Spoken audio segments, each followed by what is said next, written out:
You know, there's one person you spend your entire life with. But how well do you actually know them? Yeah, I'm talking about you. Today, we're going to dive into a framework to help understand the most complex and important person in your life, yourself. So let's just start with a really honest question. I mean, think about it. Beyond your job, beyond your daily routine, how well do you really know yourself? What truly, as our source material puts it, makes you tick? So, where do we even begin to answer a question that big? It feels huge, right? Well, we need a map, a kind of framework. Let's break down the core components that make up who you are, the actual building blocks of your identity. And here it is. This is our toolkit for this little journey of self-discovery. Our source suggests we can get a real handle on ourselves by looking at these 4 key areas: our interests, our values, our possessions, and our social circle. We're going to unpack each one. All right, let's start from the inside and work our way out.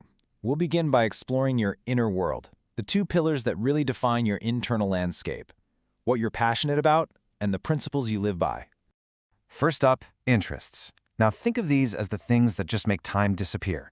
You know, those activities where you feel completely in the zone. As the source mentions, it could be being wild about reading, or maybe you get totally absorbed in a sport. What's that thing for you? But hey, what if you're kind of drawing a blank right now? If you're not sure what your thing is, that's completely okay. The source actually offers a really simple, practical way to start looking. Okay, this is where it gets super practical. So let's slow down for a second. First, I want you to just think about the last few weeks. When did you feel totally lost in an activity? No judgment, just when. And second, let's travel back in time. Think about your childhood. What did you used to get a kick out of? It's amazing how clues from our past can point to passions that are just waiting to be rediscovered. Next up, let's talk about your internal compass, your values.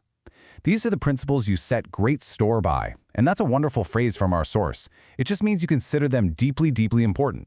They're kind of like the invisible hand guiding all of your choices. And this slide gives us some great examples of how to start digging into those values. So what do you prize more, the thrill of spontaneity or the comfort of stability? Is being tactful more important to you than just total frankness? Knowing where you stand on these things can really help you see if your life choices are in line with what you truly believe. Okay, so we've looked inward. Now let's shift our focus to the outside world, to the external things that reflect and shape who we are, the things we choose to own, and of course, the people we choose to be with. You know, whether it's the car you'd plump for, which is a great phrase that just means you choose it after some thought, or the brand of phone you always go back to, these decisions can be surprisingly revealing. The big takeaway here is that our possessions often tell a story about us. But you know, it's not always about spending money or having fancy things. The source makes an excellent point that for a lot of us, we're just not that into possessions. And instead, a small collection of items with deep sentimental value, like old photos or a worn-out book, can be way more defining than anything new you could buy. And finally, our circle. Now, this isn't just about who you know. It's about who you choose to surround yourself with. As the source points out, we tend to gravitate towards like-minded people, those we instantly click with. Your circle is like a powerful mirror, reflecting and shaping who you are every single day. So we've talked about the what, those 4 pillars of identity. But now let's focus on the how. How do we actually talk about these things? Our source gives us some fantastic expressions to help us put words to who we are. Think of this as learning the language of you.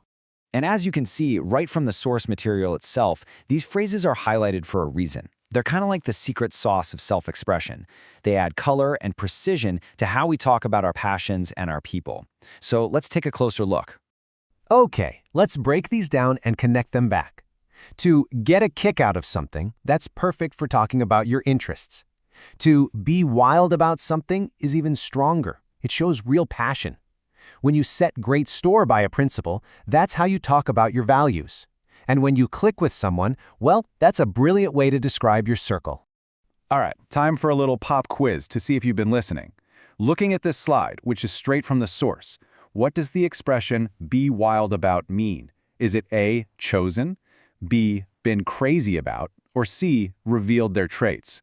I'll give you a second to think about it. And the answer is B, been crazy about. If you're wild about reading, you are crazy about it. See how these little expressions give your language so much more personality? They're tools for telling your own story. So we've explored the 4 pillars of identity, we've picked up some new language to describe ourselves. Now let's bring it all together and ask the most important question of all. Why does any of this matter? I mean, this is the big one, isn't it? After all this self-reflection, what's the actual real-world payoff of understanding our interests, our values, our possessions, and our circle? Why should we do this work? And here it is. This is the single most important takeaway from this whole thing. Let that sink in for a moment. Knowing yourself isn't just some philosophical exercise. It's a practical roadmap to building a more authentic and fulfilling life.